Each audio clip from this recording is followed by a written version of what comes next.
Hello, CSI linguistic students. So a couple of things here. First off, we've started off morphology, and I've graded, I think, about 5 of the 8 homeworks, and the majority of you are understanding the main concepts with some confusion. I have gotten quite a few emails and Facebook messages that have said things like, "I'm still confused, will you please clarify?" or I'm not totally understanding this, would you please clarify? I'm happy to clarify information for you. That's why I'm here and I want to do that. But you need to be specific with me. So I can't just clarify absolutely everything there is with morphology when I've posted a lot of information already. Please be specific. What is it that you aren't understanding? And I'm happy to clarify that for you. Okay, so if you do that, email, Facebook, whatever, please be specific, and I will, I want you to understand it. I know this is complex information. Okay, next, about the Morphology Homework 2 and 3. Since there was some confusion about Homework 1, I thought that I would just go ahead and explain Homework 2 and 3 here on video, thinking that that might clarify. And then I'm also going to mention about the upcoming test that'll still be a ways away. I'm going to give you plenty of time to get your feet settled in this concept first. Okay, for Morphology 2, all of the directions are in that same file that you submitted with Morphology 1. So this is in Excel. Okay, so this is what you saw for Homework 1 for Morphology. So Homework 2, you'll see this. For Homework 3, you'll see this.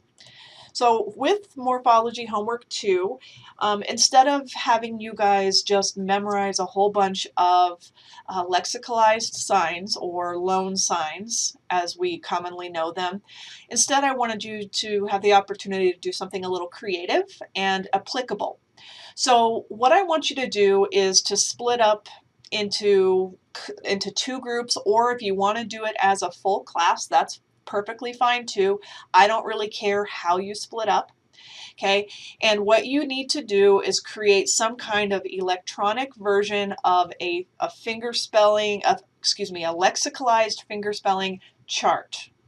So what I want you to do is I want you to have some kind of separation, columns or whatever, that shows me the English word, then show me the ASL version of that, right? And usually loan signs are indicated with the pound sign, the hashtag, the number sign. And then I would also like you to explain how you're supposed to execute it in ASL.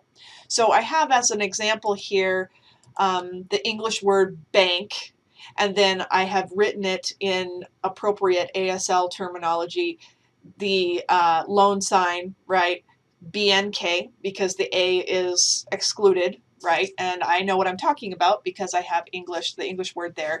Then how it's actually executed. So B, and then bring it down to N, and then K. I want something that is aesthetically pleasing and a list of the ways to do this.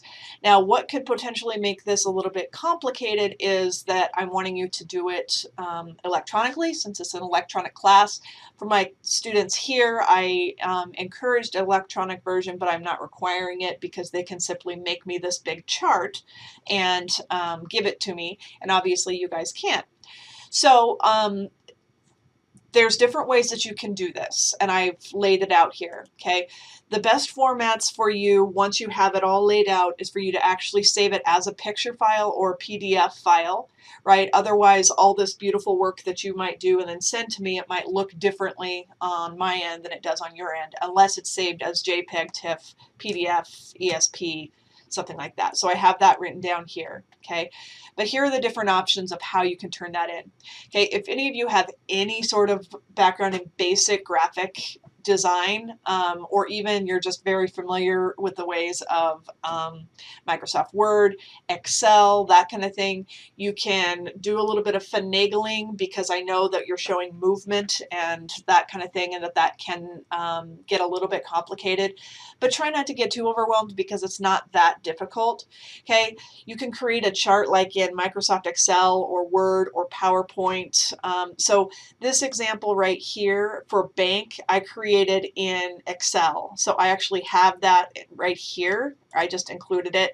So all I did is I was moving the columns here so that it was even, and then I was just using two different rows, and then was using the symbols that are wingdings for the I think it was wingdings 3 for the arrows, right? So it's very plausible to do this in a program like Excel or something like that. So you could do it like that.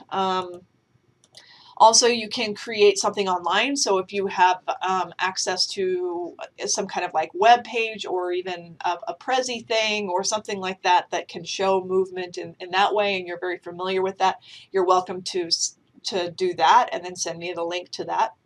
But if you can't figure out any of that, and I think you guys can, then what you could do is actually create a chart and then take a picture of it, a good quality picture of it, and send it to me that way. Okay, so that's a last resort, because obviously I'm not going to be able to display that very well. But I want just a list of however many that you can come up with of loan signs, of lexicalized fingerspelled words. So I'm not saying every word that you've ever seen fingerspelled. I'm talking about loan signs, where the parameters actually change a little bit. And take a look at the book's definition of what changes to make something a lexicalized word. Okay, so it's not B-A-N-K, it's bank, right? So I want a list of just as many as you can come up with. You are welcome to use any resources, books, deaf people, each other, online, whatever it is that you want to do to come up with that list, as many as you can think of. Okay, so that is homework 2. Okay, now homework 3, I want you to create a short video that demonstrates the differences in sign execution for the different types of signs with numerical incorporation. Okay, so this is like the unit homework in Unit 3.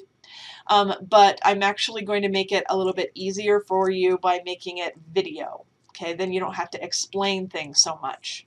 Okay, when you do this, you're welcome to use your webcams, your iPhones, your anything that you have with that. You need to be sure to introduce yourself, or if you know how to, like in Microsoft Windows Movie Maker or iMovie or things like that, if you want to add the text just so that you have your name there. So you need to either introduce yourself, right, by your first name, or have the text version. So just like, hey, and then just go into it, but you have your name actually pop up on the screen. Okay. When you save this, you need to upload it to a third-party video player like YouTube, because most likely when you send that to me via email, the file will be too large and I won't get it. So you need to upload it to somewhere and then send me the link. Okay.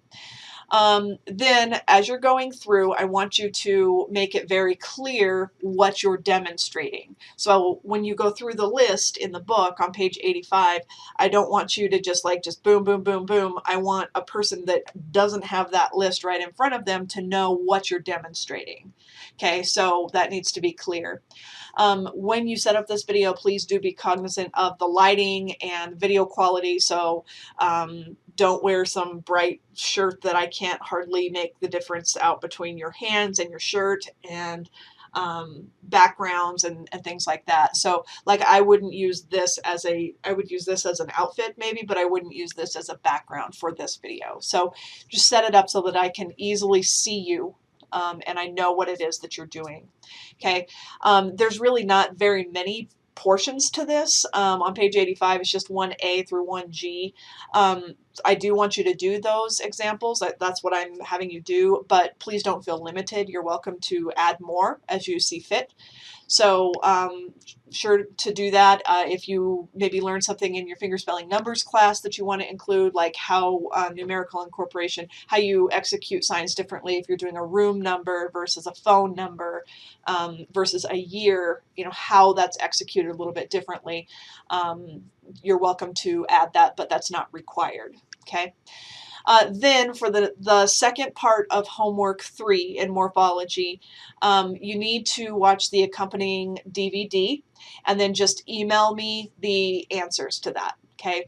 I know when I was asking you earlier who had the DVD, I think that there was one person that did not. So that person needs to get with somebody that does have it. That shouldn't be too difficult because you have time to plan. Then I want you to watch what is required on that homework assignment there, and then just send me the answers as it is in the book. Okay, so when you do that though, the email needs to have your name first in the subject line, and then morphology numerical incorporation homework, so I can keep you all straight, right? And then you can just have the answers right in the body of the email. Okay, and then you'll get the points for that second part. Most likely, I'll assume that the majority of you are going to send me that, and then you'll have like the link to your video, and then have the second part down there. But if you need to do it in 2 separate videos or 2 separate emails, that's fine too. Okay, so that is the homework 3. Shouldn't be that difficult. It's not overly difficult. So anyway, there's that part. Next part is I am at this moment, in fact, I could check to see, I'm uploading an updated version of the PowerPoint. Okay, so the PowerPoint that is there is updated since before when I put it on there. Has 3 new slides of information about classifier predicates and 3D space. And the very last slide is actually about the morphology test, okay? And this is what it looks like, okay? With that, I am doing this for you guys and not for my students here at NIC. I'm letting you know pretty much what's going to be on the test. Okay, so how many questions and what I'm addressing in each question and what the test looks like as far as formatting, multiple choice, true false, matching, that kind of thing, so that you know better how to study for it. The test is not open yet in class. I haven't brought it back. I haven't brought it into it yet, but I have completed it. So so take a look at that updated PowerPoint slideshow with those new slides and the information about the test.